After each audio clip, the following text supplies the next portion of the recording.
Javier Milei, buenas noches, ¿cómo estás? ¿Qué tal, José? Un gusto enorme. Bueno, arranquemos por lo que pasó en el Congreso. En un momento decidiste irte, lo compartiste vía Twitter. ¿Por qué?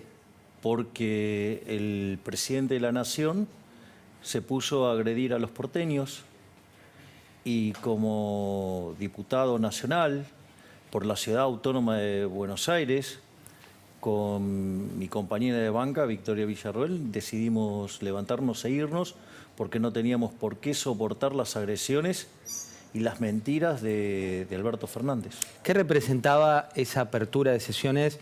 Digo, ¿cómo viste una vicepresidenta que no le aceptó ni el agua al presidente? ¿Cómo se veía esa relación desde adentro? Mira, a mí ese tipo de cosas a mí me importa nada. A mí lo que me importa es que venga y traiga un discurso donde directamente miente, donde hace recorte de los datos para mostrar una realidad que no es así. Entonces, que venga a hacer manipulación de datos para mostrar una situación que no es la del país, digo, el más claro es cuando se pone a hablar del crecimiento. A ver, los procesos de crecimiento, primero que se miran en periodos largos, ya sea 50 años, 100 años. La realidad es que Argentina debe ser el país más rico del mundo al inicio del siglo XX, hoy está 70 el tipo de cambio oficial, 140 el paralelo. Si vos te fijás, Argentina, mirás el PBI en nivel, está estancado en los niveles del 2011. De hecho, el 2022 terminó 1% abajo de ese nivel. Estamos 13% abajo en términos per cápita. Tenemos el segundo salario en dólares al tipo de cambio paralelo más bajo de la región. Solamente superamos a Venezuela. Tenemos 45% de pobres, tenemos 10% de indigentes.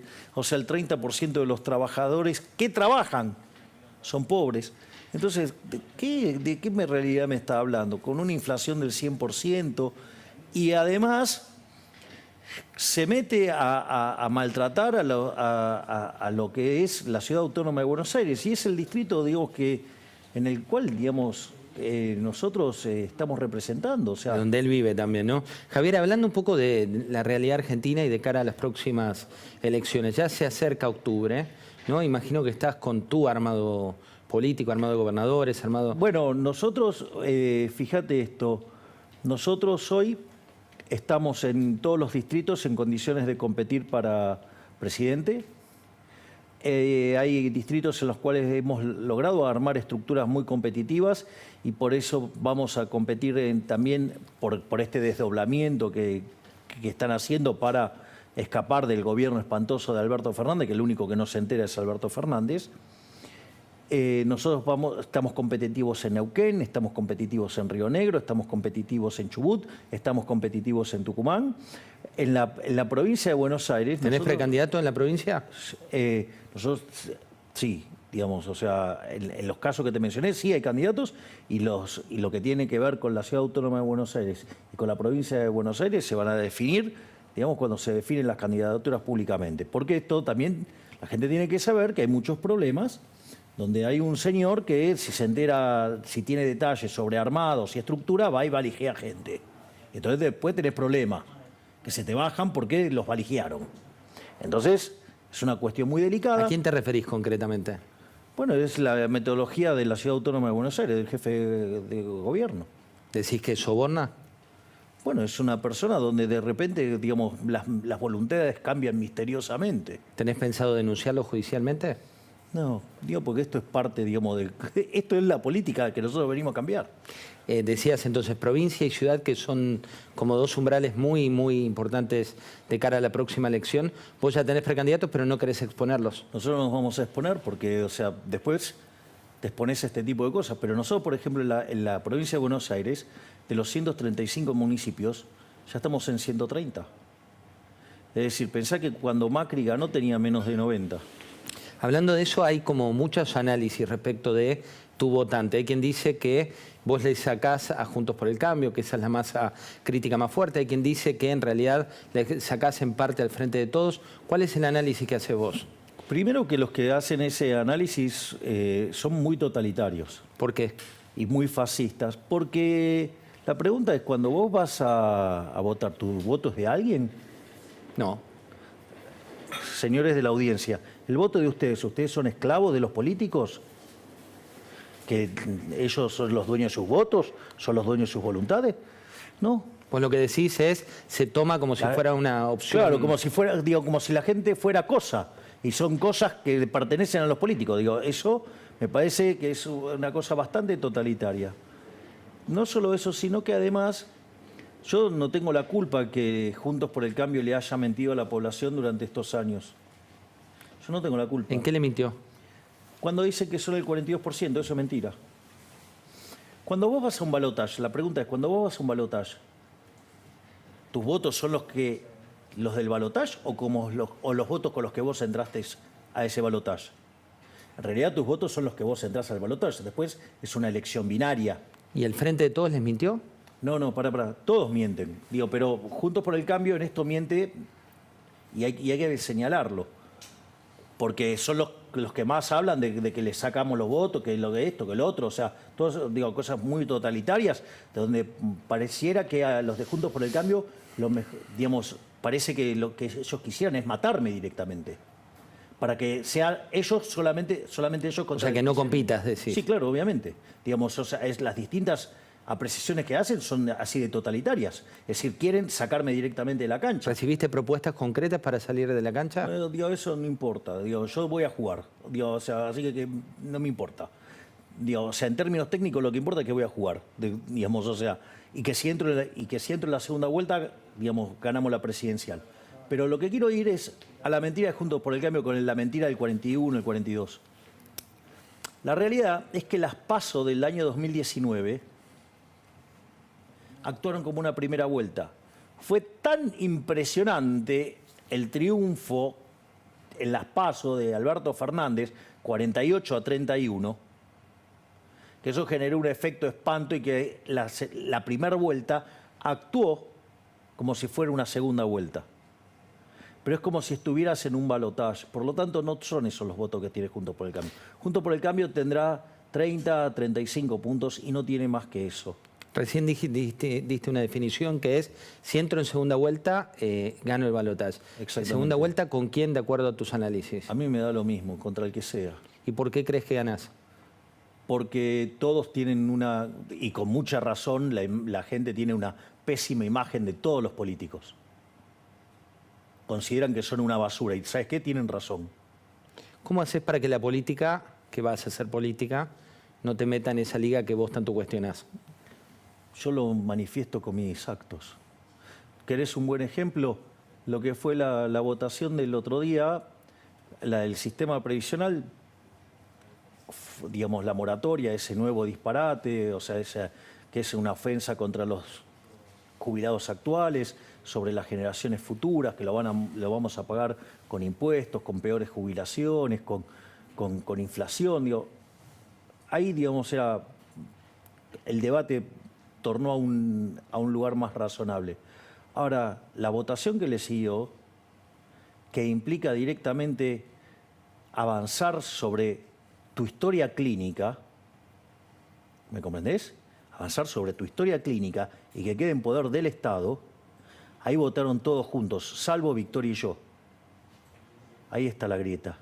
Javier, hablando de grieta, vamos a una hipótesis que, como vos decís, ganás la elección. Ejemplo, narcotráfico. Vamos a tomar medidas concretas. ¿Ves el narcotráfico? Bueno, a ver, pero ese tema...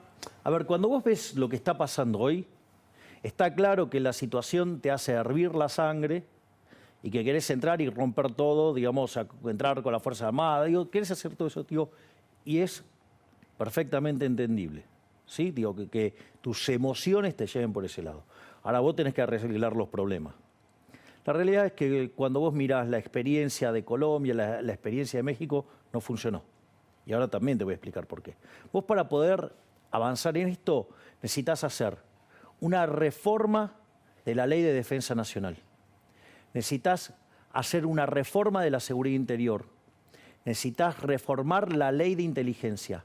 Necesitas avanzar en una reforma de la justicia, donde la reforma de la justicia implica, digamos, no solo trabajar sobre el enfoque y la forma en la cual vos mirás el problema.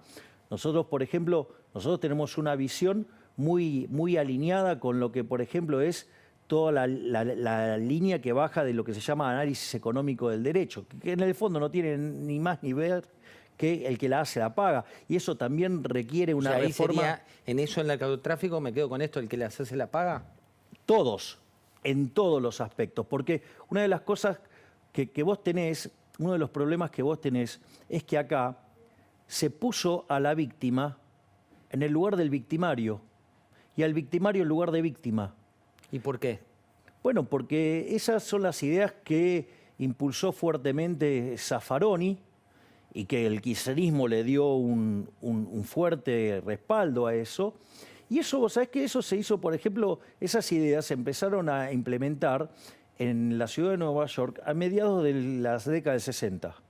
Que ahí es cuando Gary Becker, dando clases en la Universidad de Columbia, o sea, en Nueva York, desarrolla este artículo que se llama Crimen y Castigo y que da origen a todo este análisis económico del derecho. ¿Y qué pasó? Vos a mediados de los 80, o sea, 20 años después, New York era la ciudad más peligrosa del mundo. Y ahí es cuando llega Giuliani y aplica el principio de las ventanas rotas. Pero esto no es ni más ni menos que el que las hace la paga. ¿Y hay que bajar la edad de las penas, por ejemplo? En realidad las penas tienen que estar en línea, digamos, a los delitos que vos cometés. O sea, digo, un tipo que, digo, o sea, a ver, puedes ser menor de edad, pero si está asesinando gente, che, dale. Porque si no, el problema es que vos qué haces, trasladás el delito, se lo mandás a hacer a otro. ¿Hay connivencia del poder político, sobre todo el gobierno, con el tema del narcotráfico en Rosario? Yo no tengo dudas que hay connivencia de la política, obviamente, si la política se financia con esto. Y cuanto más gobiernos de izquierda tenés, más profundo es esto. Por eso, digo, también hay que mirarlo como un problema de seguridad nacional, ¿me comprendés? Fíjate esto, digo, y de la defensa nacional. ¿Por qué? Porque muchas veces en estas situaciones vos tenés intromisiones de los países de izquierda vía el narcotráfico. Es la forma en la cual te entra a la izquierda y te genera el caos social que después siembra, deja el terreno fértil para la implementación de las ideas de la izquierda. Entonces hay que tener mucho cuidado con eso y también hay que, pero también hay que tener mucho cuidado con lo que uno dice si no se modifican las leyes y si no se modifican el marco. Porque vos, por ejemplo, acorde a la Convención de Ginebra, vos no podés mandar a las Fuerzas Armadas a pelear contra civiles, salvo casos excepcionales de niveles de violencia, digamos, que casi que es como si fuera una guerra. Porque ¿cuál es el problema? Porque vos mandás a las Fuerzas Armadas a hacer eso y después los políticos de porquería que tenemos no los bancan. ¿Y sabes qué? Terminan presos por delito de lesa humanidad. Dice, si hubiera hecho las cosas bien, tendría la reelección. Sin embargo, hoy el presidente quiere ser reelecto. Quiere ser reelecto, pero no va a ser reelecto. Es más, yo te voy a decir algo que es muy importante. Y esto también debería ser más sincera la gente de Juntos por el Cambio y no estar tratando de asustar y espantar a la gente con el cuco. El cuco es Cristina. El Frente de Todos va a perder. Pierde la elección, la pierde. Aunque Massa sea candidato, aunque a ver, Scioli sea candidato. Vamos a ponerlo en estos términos. El mejor candidato que tiene el Frente de Todos, que tiene más votos, es Cristina. Tiene 25% de los votos. ¿Sabes qué? Y el techo es muy parecido. O sea, el techo y el piso es lo mismo. ¿Qué quiere decir esto? Que si llegara a entrar a una segunda vuelta Cristina, pierde con todos. Y ella no se va a someter a esa derrota. Consecuentemente, cualquiera de los que estén, miden menos. Entonces, ¿qué es lo que pasa? Vos tenés un equilibrio que se parece a un equilibrio de tercios, que eso se va a ir materializando más conforme lleguemos más cerca a las elecciones. Y bueno, y hay un tercio que son los liberales. Pero claro, el tema es que si nosotros entramos a la segunda vuelta, no importa quién sea nuestro rival, nosotros ganamos. ¿Vos trabajás con encuestadoras propias? No. ¿Lees las encuestas que salen? Exacto, y sé quién las paga y entonces sé cómo va tocando los números. ¿Ahí también el que las hace las paga? Es que justamente, digamos, el que más paga por las encuestas le mienten los números de popularidad y todo. Hoy hubo un anuncio económico, Javier, que tiene que ver con Massa y un nuevo canje, un canje de deuda.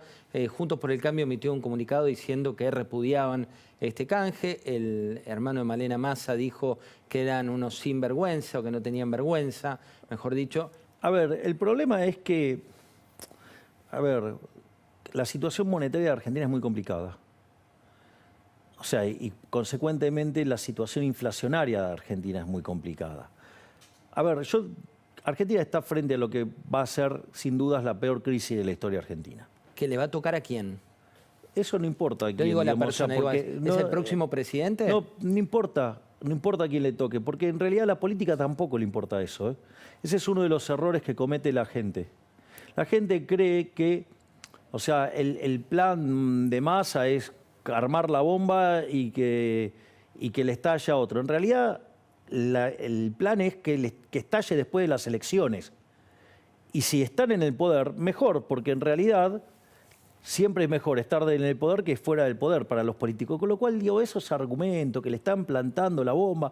O sea, lo que pasa es que los incompetentes de Juntos por el Cambio ya se empiezan a atajar, porque como son inútiles, pero ya fracasaron. Son los mismos que fracasaron con la alianza, son los mismos que fracasaron en Cambiemos. A ver, recordad que había uno que dice que no tengo equipo y todo en las reuniones privadas. Pero hablaba del mejor equipo en los últimos 50 años y se fueron a la B. Quedó claro el diagnóstico tuyo junto. Lo que digo es... Pero los otros son tan deplorables que, digo, o sea, son tan deplorables que ni siquiera, digo, voy a gastarme en describir, digamos, a unos tipos que hicieron uno de los peores gobiernos de la historia argentina, digamos, o sea, ¿qué voy a, digo, o sea, más de las cosas... Digo, a ver, vamos por partes. Sí. Entonces, Argentina, entonces, digamos, tiene un problema de desequilibrio monetario que es peor que el que teníamos previo al Rodrigazo. Pensá que en el Rodrigazo la inflación se multiplicó por 6 y la cantidad de pobres por 5. Sí. Si vos tomás los datos de hoy, sería una inflación yéndose al 600% y no puede multiplicar por 5 la cantidad de pobres porque no te da la matemática en términos de que no puede ser más que el 100%. Con lo cual eso se llama un caos social. Y hay otro tema muchísimo más delicado, que es lo que tiene que ver con esto. La relación de pasivos remunerados del Banco Central contra la base monetaria, o sea, el pasivo no remunerado. Base monetaria es todo el dinero que circula. Sería las LELIQs, ¿sí? Que son el instrumento que utiliza para estabilizar y para colocar deuda del gobierno indirectamente. Y por otro lado, eso lo comparás contra la base monetaria, que es la guita que nosotros llevamos los bolsillos. Lo que circula es lo que hay en los bancos. Exacto. Sí, que son los encajes. Entonces, esa relación hoy está en los niveles que vos tenías a inicios del año 1989, es decir, previo a la hiperinflación de Alfonsín. Es decir, que vos en el balance del Banco Central tenés una situación extremadamente compleja. ¿Se puede resolver? Sí, se puede resolver. Nosotros estamos proponiendo directamente ir a una dolarización. Porque digo, te pongo un punto ahí. En realidad es aclaro porque después la gente Juntos por el Cambio edita videos y ¿vieron que le llegan esos videos misteriosamente por WhatsApp? Esos, digo, está digitado desde la Ciudad Autónoma de Buenos Aires, que editan lo que digo. Entonces, en realidad yo hablo de una reforma del sistema financiero, competencia de moneda, y como los argentinos históricamente eligieron el dólar, para liquidar el Banco Central usas el dólar y dolarizas. Mira, ahora te voy a mostrar lo de Gabriela Cerruti, pero antes una pregunta que tiene que ver con lo que planteabas recién. Vos llevás a la gente a 1989, recordemos, después vino finalmente Carlos Menem, Herman González. Hoy nadie quiere ser Herman González en el sentido de un plan Bonex como bueno, se produjo. Está bien, pero es que, de vuelta, vos lo podés resolver vía la dolarización. Lo que pasa es que, a ver, hay economistas que como trabajan para los políticos ladrones, hacen análisis para favorecer a los políticos ladrones y otros además son troncos en materia monetaria y le erran. Cuando vos, por ejemplo, yo he visto economistas mirar el pasivo del Banco Central, o sea, el ELIX y base monetaria. Lo que debe. Sí, pero tomarlo al tipo de cambio oficial para hacer la cuenta. No, maestro, el tipo de cambio lo tiene que hacer a mercado, no el que decidió un burócrata a dedo. Entonces, cuando vos mirás el pasivo del Banco Central, la base monetaria, el tipo de cambio paralelo, ¿sí? Está en torno a los 13.000 millones de dólares y tenés las LELIQs en torno a los 25.000 millones de dólares. O sea, hay un propio relato ahí, decís, construyen. No, los propios economistas además también mienten. O sea, mienten para favorecer a sus vos no te olvides esto. Mira, tener un banco central es un gran negocio para los políticos y en Argentina más. ¿Sabes cuánto le robó este gobierno delincuente kirchnerista en los 3 primeros años del gobierno vía emisión monetaria? ¿Cuánto? 16 puntos del PBI. Quiere decir, ponerle en promedio 5.33 del PBI. ¿Sabes de cuánto estamos hablando? De que los políticos, con la joda del Banco Central, nos roban entre 25.000 y 30.000 millones de dólares por año. Por eso no lo quieren soltar ni los del oficialismo ni los de la oposición, porque les gusta robarle a la gente. Bueno, Gabriela Cerruti puso la mirada en vos. Esto fue lo que decía. Antes del presidente. Antes del presidente, es verdad. Mirá. Bueno, a ver, sintetizo. Estamos desde hoy a la mañana teniendo una polémica con Javier Milei. ¿Por qué? Porque dice Javier Milei que él vive de su trabajo. Y yo me pregunto, ¿cuál es su trabajo? Porque si él dona su sueldo de diputado, ¿de qué trabaja? ¿De qué puede trabajar un diputado? Además, que Milei, como diputado, no va a la Cámara, no sesiona, no hace leyes. Todo eso es otro problema. Pero al margen de eso, los diputados no pueden trabajar de cualquier cosa. Porque no pueden trabajar, dice la ley de ética pública, para ninguna empresa que tenga algún tipo de relación con el Estado. Todas las empresas tienen relación con el Estado, porque el Estado regula, porque da subsidios, porque las empresas le piden, porque hay algún conflicto de interés. O sea, Milei, no puedes trabajar para empresas porque eso es incompatible con la ley de ética pública. Entonces, ¿para quién trabajas, Milei? ¿De qué vivís, Milei? Esta es la pregunta que hasta ahora no tenemos ninguna respuesta. A mí me parece que este señor vive de alguna casta, que no sea la casta política. Tal vez Milei vive de la casta de los empresarios, de los ricos, de las multinacionales y de los todopoderosos. Es una pregunta que tenemos que respondernos. A ver, Bueno, ella es la portavoz presidencial. Bueno, digo, esto surge después de una discusión con el presidente de la Nación, ¿sí? Digamos, donde obviamente cometió algunos excesos. Pero al margen de eso, lo primero que sería bueno, ya que es la portavoz del presidente, que no mienta. Porque dice que yo falto a la Cámara. En realidad, de todas las sesiones que hubo el año pasado, solamente falté a una. Digo, por lo tanto, lo primero que tiene que hacer es no mentirle a la gente. ¿Sí? Digamos, después hubo sesiones que se cayeron, o sea, o digo, si querés, podés tomar, en una decidí no estar y me la podés computar como una falta. Pero poner que fueron 16, estuve en 14. ¿De qué está hablando? ¿De qué está hablando? O sea, lo primero que hace es mentir. Lo que pasa es que también esta es una mentira que la gente Juntos por el Cambio también se encargó de instalar, es que yo no voy a la Cámara. A ver, yo no voy a las reuniones... Pero ahí es Gabriela Cerruti, de frente de todos. No, sí, pero es la misma mentira, digo, todos digo, muerden de la misma después. A ver, el punto es el siguiente. Cuando vos te fijas, yo no voy a las reuniones de comisión y vos irías a las clases... ¿En dónde, no sé, en qué colegio estudiaste? En San Gabriel. Bueno... ¿Vos podés faltar cuando estabas estudiando en el San Gabriel, podías faltar a las clases del Copelo? No. Es decir, no eras del Copelo. No iba. Bueno, hubo un acuerdo entre Ritondo y Máximo Kirchner que no nos dejaron participar en ninguna comisión. Entonces yo no falto a ninguna comisión. Porque ¿Te molesta cuando te pincha también con de dónde viene tu plata? No, eso no, ahora lo contesto. De hecho, nosotros hicimos una gacetilla y digamos... A ver, yo básicamente vivo de lo que viví siempre. De dar conferencias... Lo que pasa es que yo entiendo, la señora Cerruti, ¿quién va a pagar un mango para escucharla? Para que ella la escuchen, tiene que pagar. En cambio a mí, digamos, por dar conferencia me pagan. Me pagan en dólares además, ¿me comprendés? O sea, y no me pagan poquito. O sea, mis conferencias oscilan entre 10.000 y 25.000 dólares. O sea, ¿sabés qué? Entonces digo, ¿qué me voy a preocupar? Digo, esta mujer para que la escuchen tiene que pagar. Hablabas digo, de... no, pero pará. Sí. La otra cosa que hago es, escribo libros y la gente los compra. ¿Me comprendés? Porque escribo sobre cosas interesantes. Por ejemplo, en abril va a salir un nuevo libro mío que, ¿sabés qué? Se llama El fin de la inflación. Y mientras que está todo el chanterío diciendo que no se puede dolarizar, que no, digo, qué sé yo, dentro de los que me criticaron, no sé, me critica un tipo, por ejemplo, que ni siquiera sabe hacer las cuentas, ¿no? Porque cuando fue a computar la deuda del Estado Nacional, agarró y tomó la deuda del Gobierno Nacional y le sumó la de las LELIC. No se dio cuenta que en el medio del Banco Central tiene el equivalente de cerca de 75.000 millones de dólares de títulos públicos. ¿Me comprendés? Donde vos 25.000 millones de eso los vas a mapear contra las LELIC. Y después tenés 3.000 millones de la oposición de oro, la vas a mandar contra la base, te quedan 10.000 por rescatar y con que esos títulos cotizaran al 20% podés rescatar la base. ¿Sabés cuánto cotizan hoy los títulos? ¿Cuánto? 30. ¿Sabes qué quiere decir? Que encima te sobra plata para hacerlo. Entonces, digo, yo entiendo, digamos, que hay gente malintencionada, hay gente burra Y hay gente que además cobra por hacer esto. Cobra para ensuciar. Hay gente que cobra para ensuciar. Javier, muchas gracias por haber venido. Gracias, José. ¿No?